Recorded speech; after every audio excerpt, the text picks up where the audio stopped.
Баршаңызға сәлем, каналыма қош келдіңіздер. Менің есімім Зарина. Бүгін біз мынандай модельде косынка тоқитын боламыз. Өте әдемі көрінеді, әрі өте оңай тоқылады.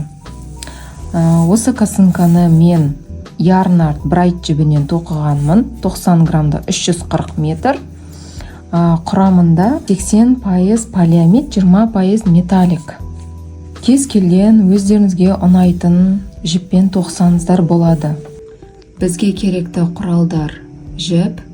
Мен бүгінгі косынкамды микропаетка араластырып тоқығым келді. Менде бір қабаты микропаетка на хлопке болса, екінші қабаты менде Италияның 100% мерсеризованный хлопок жібі болады. Екеуін екі қабаттап тоқитын боламын. Крючок менде 2,5 мм. Жіптің ұшын жасыру үшін ине, қайшы. Тоқыманы бастамас бұрын каналыма тіркелмесеңіздер, тіркеліп, лайк басып, алдағы шығатын видео сабақтарды жіберіп алмас үшін қоңырау белгісін басып кетіңіздер. Екі жіпті қосып тоқитын боламын. Кольцо амигуруми жасаймыз. Бірінші жіптің астынан өткізіп, екінші жібімізді тартып, мына жұмыс жібін осы петлямыздан тартып шығарамыз.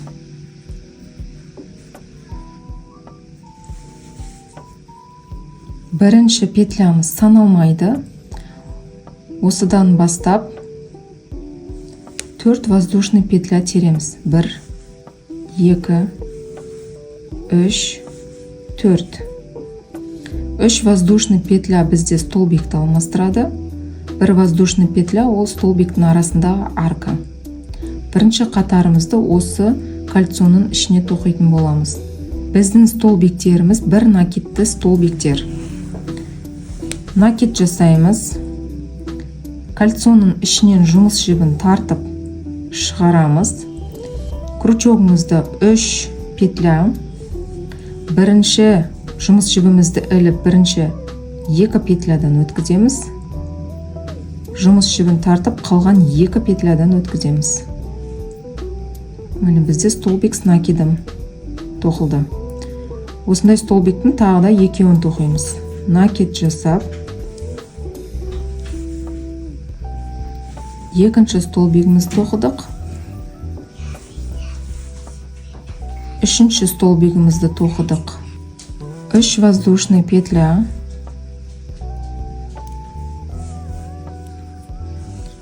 Накид жасап, осы кольцоның ішіне тағы да 3 столбик с накидом тоқимыз.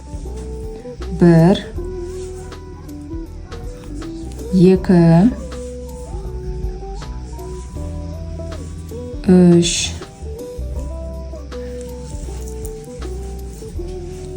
1 воздушный петля. Накид жасап, 1 столбик тоқимыз. Міне жібіміздің ұшын тартамыз. Міне мынандай кішкентай 3 бұрыш болады. Екінші қатар тоқимыз.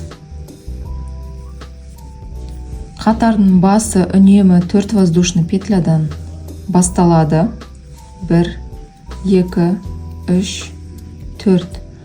Қатардың соңы бізде столбик с накидом болып аяқталады. 4 воздушный теріп алдық. Тоқыманы бұрамыз. Накид жасап, бірінші арканың ішіне 3 столбик с накидом тоқимыз. 1, 2, 3. 1 воздушный петля. Ортадағы аркаға прибавка жасаймыз. Бірінші 3 столбик с накидом тоқимыз. 1, 2 3 3 воздушный петля. Дәл осы арканың ішіне тағы да 3 столбик с накидом тоқимыз. 2 3 1 воздушный петля. Келесіні соңғы аркамызға 3 столбик с накидом тоқимыз. 1 2 3 1 воздушный петля. Соңғы столбигіміз бізде осы арканың ішіне тоқылады. Міне.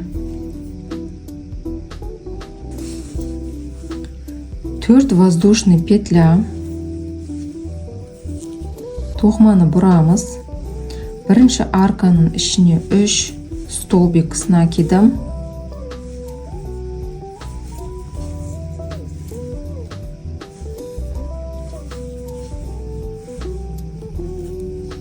Бір воздушный петля.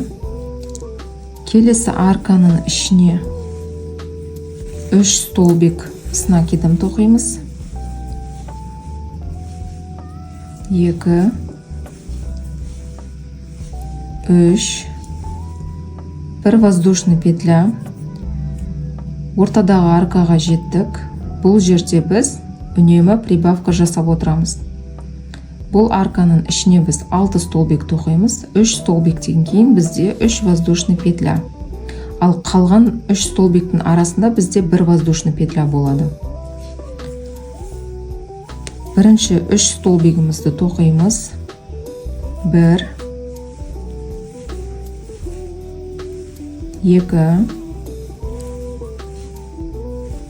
3 3 воздушный петля. Дәл сол арканың ішіне 3 столбик с накидом тоқимыз.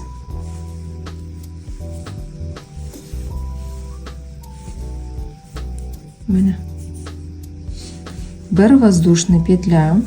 Келесі аркаға 3 столбик с накидом тоқимыз.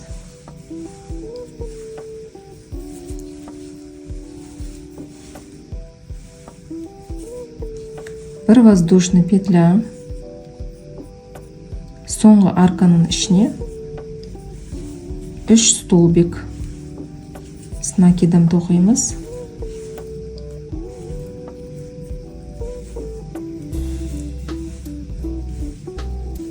Бір воздушный петля жасап, соңғы столбигімізді дәл сол арканың ішіне тоқимыз. Міне. Тағы да бір қатар көрсетіп жіберейін. Қатардың басы үнемі 4 воздушный петлядан тұрады. Қатардың соңы бізде столбик без накида болып тоқылады. Тоқманы бұрамыз. Накид жасап, бірінші арканың ішіне 3 столбик с накидом тоқимыз.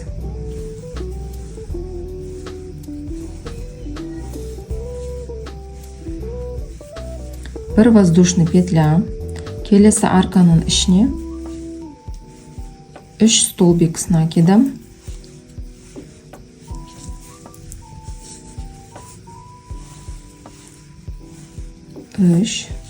Бір воздушный петля.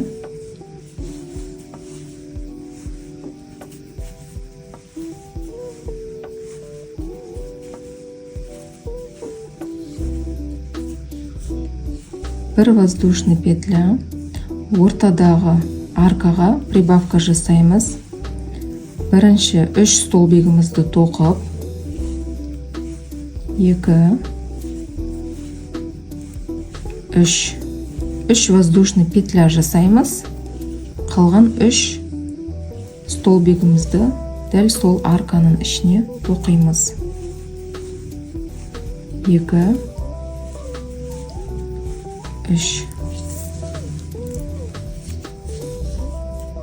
бір воздушный петля накид жасап, келесі арканың ішіне столбигімізді тоқимыз. 3. Бір воздушный петля, келесі аркаға 3 столбик с накидом тоқимыз.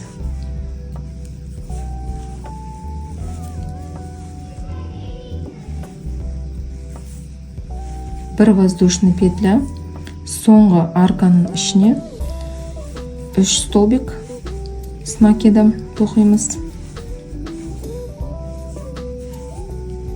2, 3. Бір воздушный петля жасап, соңғы столбигімізді дәл сол арканың ішіне тоқимыз. Қатарымыз бізде қайталана беретіндіктен ары қарай тоқылу жолы түсінікті деп ойлаймын. Өздеріңізге керекті өлшемде өз беттеріңізше тоқып алыңыздар, я. Мен өзіме керек өлшемді тоқып, соңғы қатарда кездесеміз.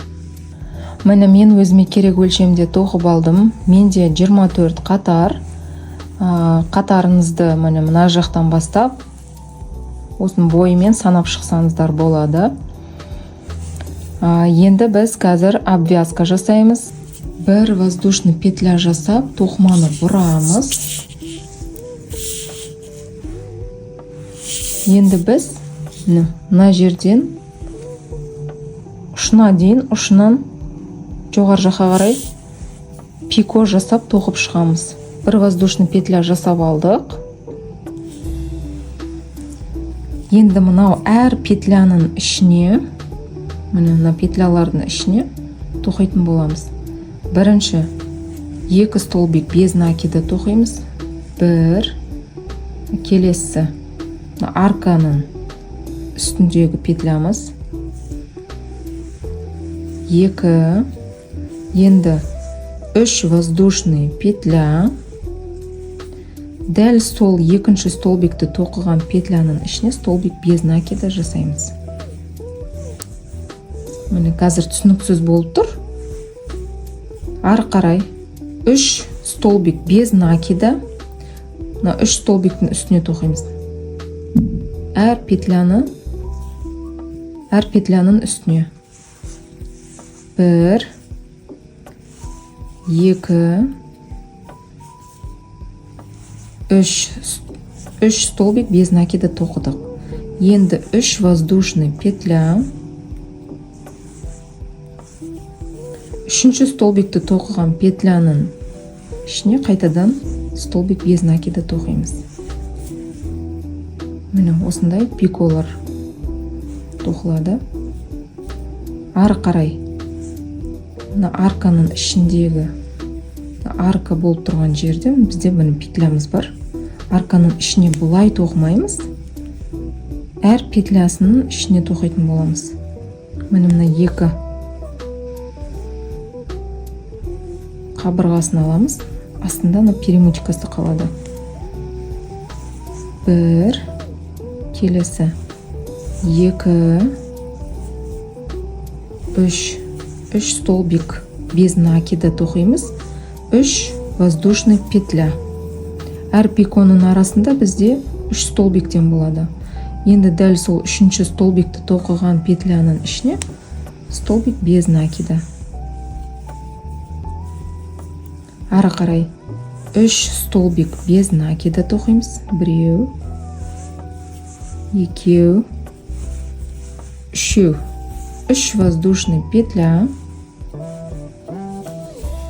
Дәл сол 3-ші столбигімізді тоқыған петлямызға столбик без накида тоқыдық. Ары қарай 3 столбик без накида.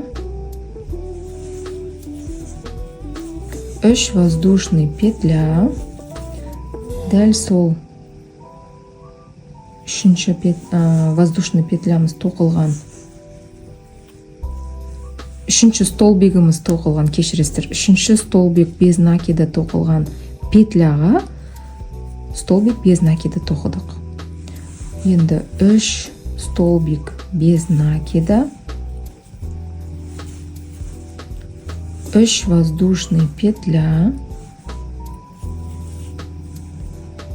Міне столбигіміз тоқылған петляға қайтадан столбик без накида тоқимыз. Міне осындай бізде пико тоқылады. Мына ұшына дейін тоқып шығыңыздар, я? Осы жерде кездесеміз.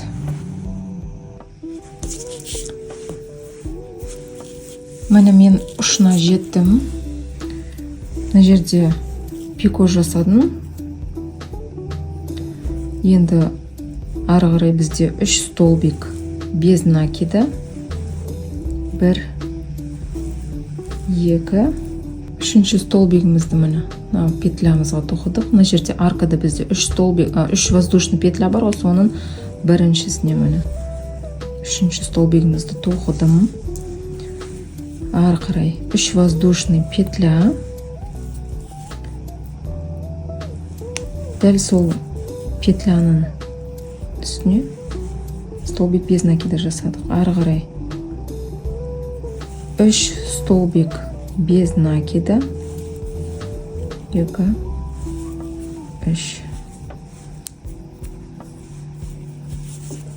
3 воздушный петля.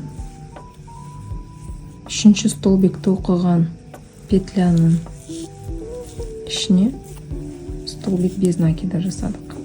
Ары қарай 3 столбик без накида.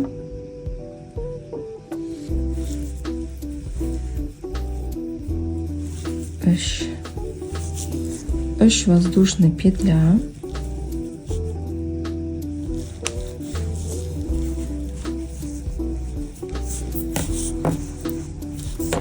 Бізде ұшы осылай болды.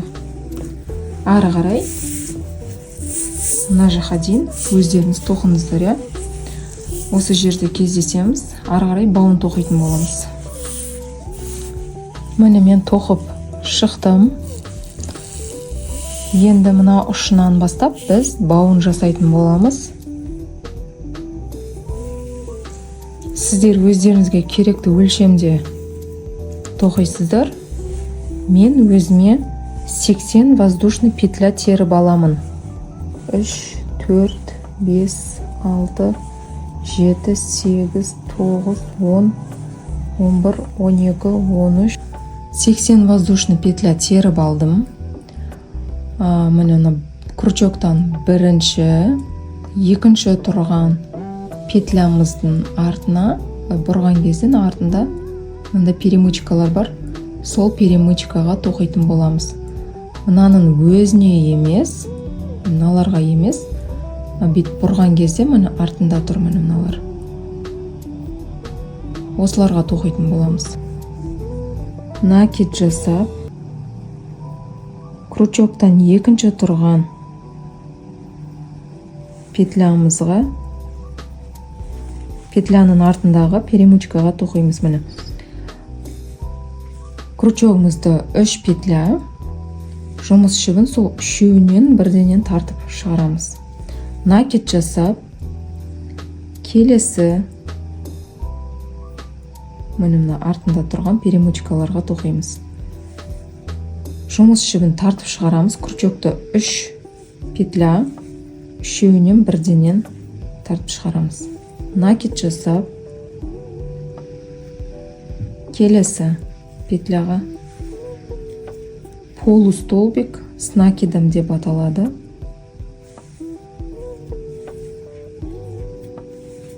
Осы перемычкаларға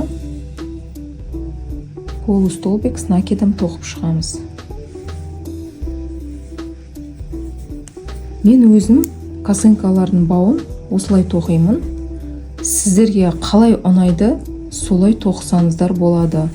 Қаласаңыздар, тек столбик без накида етіп тоқсаңыздар болады. Жай осылай воздушный петля қылып қалдырып қойсаңыз болады. Өздеріңізге қалай ұнайды, солай тоқсаңыздар болады.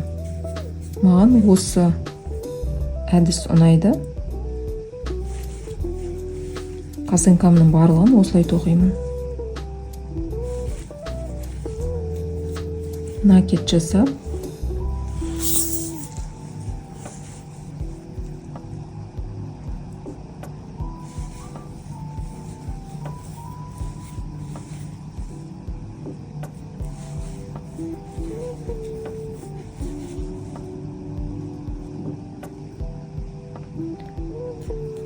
петлядан крючокты өткізу қиын болса, саусақтарыңызбен көмектесіп жіберіңіздер.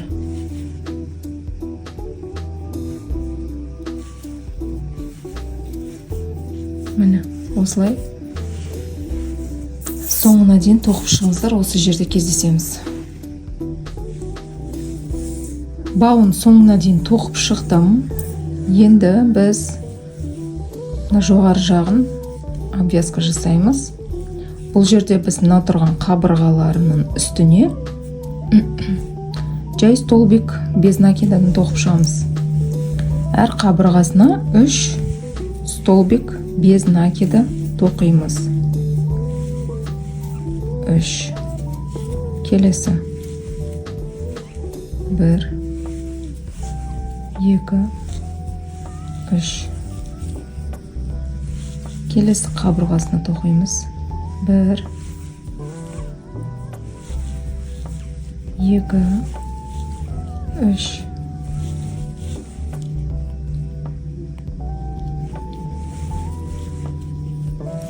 Осылай соңына дейін 3 столбик без накида әр қабырғасына тоқып шығамыз. Өз беттерінше тоқыңыздар, ja? Соңында кездесеміз. Обвязка жасап болдым.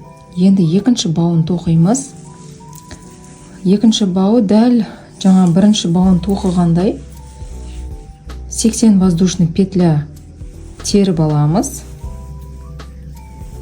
Дәл соны тоқығандай тоқимыз. Енді бұл екінші бауын өздеріңіз өз беттерінше тоқыңыздар, ja?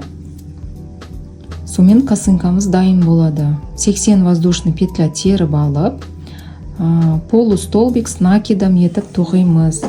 Мынау артындағы перемычкасына. Өздеріңіз тоқып, жіптің ұшын жасырып, косынканы парлап алыңыздар, ja? Мен қазір екінші бауын тоқып болғаннан кейін тағы да бір көрсетемін. Екінші бауын тоқып, жіптің ұшын жасырып, бірденнен парлап алдым.